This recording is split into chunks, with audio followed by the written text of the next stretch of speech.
Hit their position hard!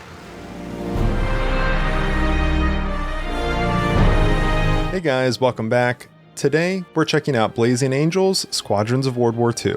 This one comes pretty highly recommended, and I've seen a lot of praise for the game, so let's see if it delivers. The game was released in 2006 for the Xbox, Xbox 360, PlayStation 3, Wii, and PC. Technically, there's also an arcade version of the game as well that came out a year later in 2007. Today though, we're going to be checking out the PS3 version, which released slightly later in the year than the other versions, and features some additional content in the form of 2 extra missions and some bonus aircraft. We're coming into this one hot off the heels of our Heroes of the Pacific review, so I'm excited to see what sort of improvements we see with the generational leap up to the PS3's hardware. But without further ado, let's dive in.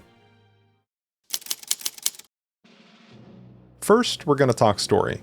The game starts off by putting you in the shoes of your player's character.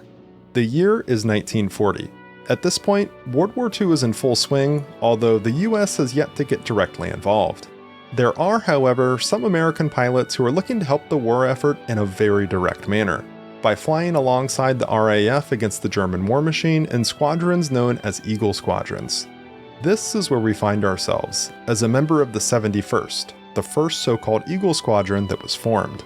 Our first mission finds us getting acquainted with the controls and feel of the game in a level that serves as the game's tutorial. It does a good job covering the basics, although I feel like a broken record at this point saying this, but if you've played a game like Ace Combat or the likes before, you'll have no problem controlling your aircraft. There's nothing out of the ordinary here, with the exception of maybe one small quirk, which is the fact that you always have access to deploying or retracting your landing gear with the triangle input, which I found to be a bit odd since you really don't find yourself landing too often. But anyways, the tutorial also shows off something that pops up fairly often when taking off to begin missions, and it doesn't really add anything meaningful, but it's cool nonetheless, and that's this prompt you get to start your aircraft's engine while sitting on the runway. To get it going, you have to rotate your analog stick until your prop is up and running, then you can throttle up and take off. Aside from teaching us the basics of flight, weapons, and camera control, the tutorial stage also serves as our first introduction to our squad mates. Joe, who you'll get to know as the squadron's mechanic, is the one who's instructing us, but we also get an introduction to Tom, who we rescue from a pursuing 109. Frank, the squadron's 4th and final member, you meet a little later on. From here, we begin a journey that sees us participating in combat across multiple theaters of the war.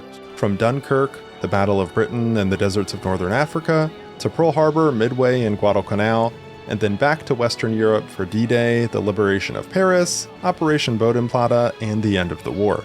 Along the way, as expected, you unlock newer and better aircraft to try out and use, and interestingly, even on your first play through the campaign, you're not locked when it comes to aircraft selection, with very few exceptions. So there's nothing stopping you from choosing to defend Guadalcanal in a Bf-109, or providing close air support for the D-Day invasion in a Zero. Although, apparently this isn't the case with the Xbox 360 version of the game, which apparently does prevent you from getting to choose your aircraft pre-mission. At least, that's what I've read. All in all, it's a 20-mission campaign that took a little less than 10 hours to complete, but I gotta admit, it didn't feel like it took that long because I was having a blast. The story's pacing, campaign, and level layouts were really well done in my opinion, and at no point did anything feel like it was a chore to play through. I honestly can't think of any levels that I disliked in the slightest. Even the desert scouting mission, which yeah, at this point it's a given that every game like this has at least one of these types of missions, was well done. In it, you have to follow radio signals to locate and photograph German outposts before finally retreating back to your fleet and completing a carrier landing. I think I died maybe once here, but since the game has a checkpoint system, it was no big deal. There were some pretty cool highlights too, like the Battle of Midway, where you take part in a massive air assault, which the amount of aircraft on screen here was really impressive. There's even a B-17 mission where you switch back and forth between multiple gunner seats and defend against an onslaught of 109s, and then actually get to fly the thing while bombing German factories and infrastructure. You get to torpedo enemy ships, infiltrate and take out a heavy water factory, defend against the Luftwaffe's final offensive push in the mighty Tempest. There's even the equivalent of a Death Star trench run where you have to fly low along a river to take out Berlin's radar defense system. So overall, some really good mission design here. Prior to the start of each mission, there's a bit of narrated briefing that explains the situation at hand. It's short and sweet and perfectly explains what's going on. When the Army Air Forces asked the RAF to transfer us over in order to train up American pilots, that took us right out of the European theater and straight to the Pacific. It was a tremendous honor to be brought home like that, the whole squadron. I have to admit, I regretted leaving the RAF, as they'd been more than decent to us. But I knew they'd be doing just fine without us, and there were American pilots who needed to learn what combat flying was like before they got taught the hard way. And it certainly did look like it was going to be soft duty.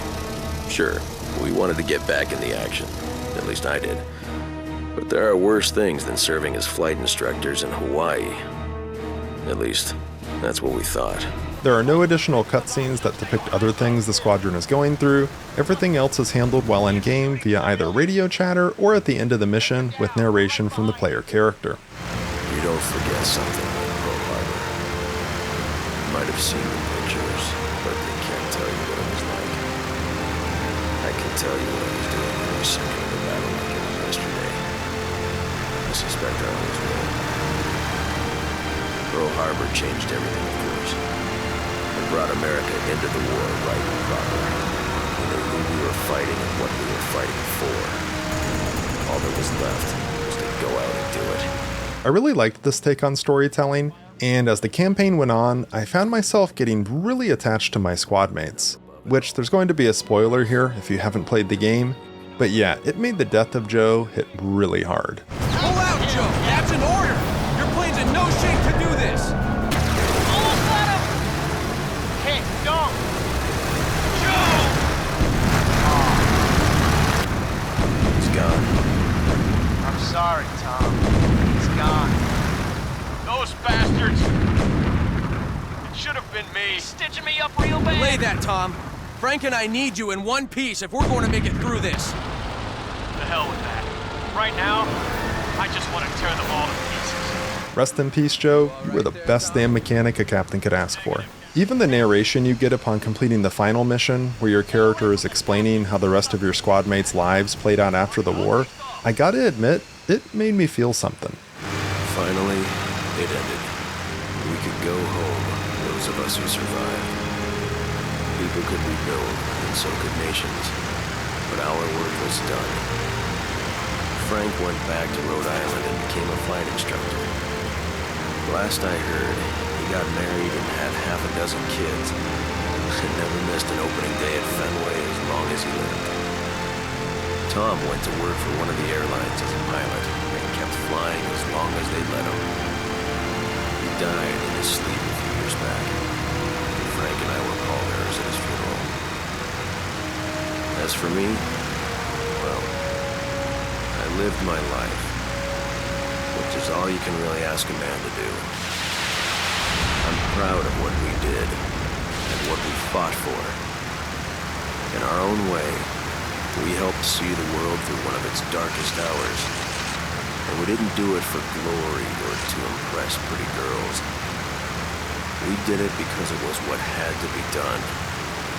And with the hope in the backs of our minds that it would never have to be done again. Before we move on to gameplay, I'm excited to announce our continued partnership with Apex Gaming PCs. With custom-built PCs available in different configurations at various price points, they're sure to have an option for any gamer out there, especially when you factor in their affordable and flexible financing options. Whether you're on a budget and opting for the entry-grade Apex Bronze, or looking to dominate your competition with the Streamer Plus, you can rest easy knowing that your investment is protected by the Apex standard 2-year parts and lifetime labor warranty. For a limited time, you can use my 5% discount code JARBO at checkout when purchasing. See link in the video description below. Alright, let's move on from story and talk gameplay. It's really good, and is probably the strongest aspect of this game. The flight model feels perfectly balanced for an arcade flight sim. It's not floaty, and aircraft feel like they have a bit of weight to them, while at the same time, they aren't difficult to control. Controls are really responsive, and despite the game not having a time dilation feature like Secret Weapons over Normandy, I had absolutely no problem bringing my guns to bear on targets. Speaking of guns, they sound and look great, and weapon damage feels appropriate. As in, if you're using something with cannons like a 190 or Typhoon, you'll immediately be able to tell how much more damage they're doing compared to something with a weaker armament like a P-51. That's not to say guns are handled perfectly though. There is an issue with them in my opinion, but it's not really the gun's fault. We'll get to that in a bit. Like other games in the genre, this one also offers wingman controls, allowing you to set them to either fly in formation with you, freely engage, or cover your 6. To my surprise, your wingmen are actually really effective. They will actively seek out and engage enemy aircraft, and that seems to be the case even before you factor in another part of your squadron's toolkit: abilities. Your squad mates, Tom, Joe, and Frank, each have a unique cooldown ability that can be activated via the D-pad. Tom's ability, the shield, effectively takes all aggro off of you if you're being pursued by enemies, giving you the cover you need if you start taking too much damage. Joe's ability, when activated, starts a quick time event where you have to do certain inputs, and if you're successful, your plane's HP is restored fully. Yeah, this one's really powerful. And finally, Frank's ability will make him target a specific enemy and attack. He's really effective too. I'm pretty sure every time I use this, the enemy always got shot down. So yeah, your allies and their abilities are super effective and beneficial in this game, unlike some other games I've played in the genre. Honestly, the only gripe I really had with the gameplay itself was the targeting system. I feel like the game would have really benefited from a better select my closest target input. There are 2 targeting inputs, X, which is target next enemy, and circle, which is closest threat, but these just didn't cut it for me, and I frequently found myself spamming the next target input in order to cycle to the correct enemy that I wanted to track with my tracking camera. This wasn't a huge deal though, and again, I really liked the gameplay, and I really did have an absolute blast playing through the campaign. Alright, let's move on from gameplay and talk visuals. This is probably the weakest aspect of the game. Now keep in mind that as I'm reviewing this, as I said earlier, I'm coming into this one off a fresh playthrough of Heroes of the Pacific, which that game is just loaded with awesome World War II imagery and iconography. The menus, plane select screens, etc., it's an absolute work of art. This game? Yeah, not so much.